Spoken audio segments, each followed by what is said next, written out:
मेरे वतन के लोगों, लता मंगेशकर को मांगने से मिला था ये गीत। हैरान कर देगी इस गाने के पीछे की कहानी। हेलो दोस्तों, मैं फिर से हाजिर हूँ फिल्मी दुनिया की खबरों के साथ। अगर चैनल पर पहली बार आए हैं तो लाइक, शेयर और सब्सक्राइब करके जाइएगा और वीडियो को एंड तक जरूर देखिएगा। मेरे वतन के लोगों, ये गाना सुनते ही आज भी रोटे खड़े हो जाते हैं। लेकिन क्या आप जानते हैं दोस्तों, ये गीत कैसे बनाया गया था और लता मंगेशकर को ये गाना कैसे मिला था? ऐसा कहा जाता है कि इस गाने को अपनी आवाज़ देने के लिए लता ने अपनी बहन को धोखा दिया था। इसके अलावा संगीतकार के आगे झुककर खुद प्रस्ताव रखा था। फिल्म शहनाई के दौरान श्री रामचंद्र की मुलाकात लता मंगेशकर से हुई।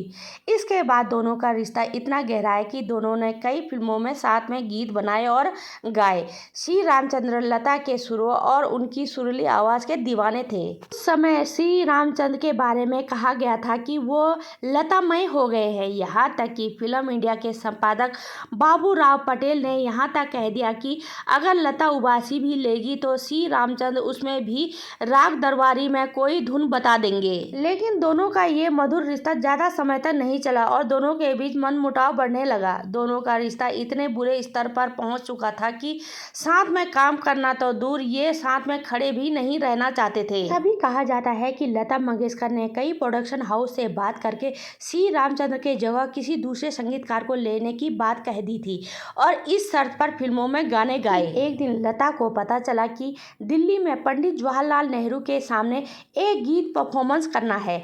इसके बोल पंडित प्रदीप ने लिखे थे।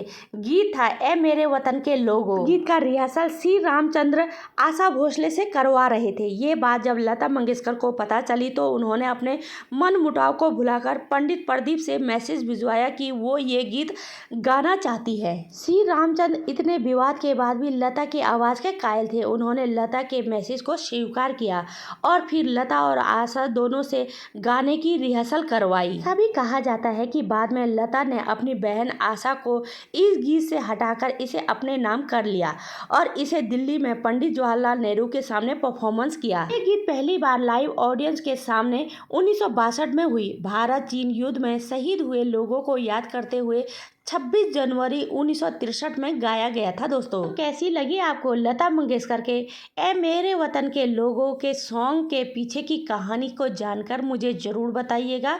क्या आपको इस किस्से के बारे में पहले पता था? मुझे कमेंट करके ये भी बताइएगा। मिलती हूँ एक और नई खबरों के साथ, तब तक रखना ढेर सारा ख्याल। Bye bye, take care.